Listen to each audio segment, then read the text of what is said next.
Hidden trick go through कर रहे हैं इन HTML के अंदर वो बहुत ही इंटरेस्टिंग है। सबसे पहले करना क्या है आपने, आप सिंपल एक फ़ाइल बना लें HTML की, एंड दैन वहाँ पर आप पैराग्राफ का टैग ओपन करेंगे, एंड दैन फिर आप एक टैग ओपन करेंगे एब्रिविएशन का।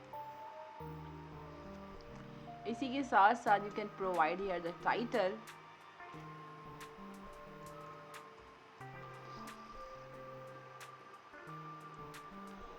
यहाँ पर आप फुल फॉर्म लिख देंगे।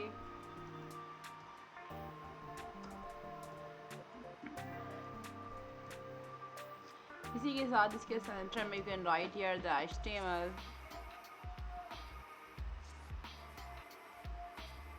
is the markup language।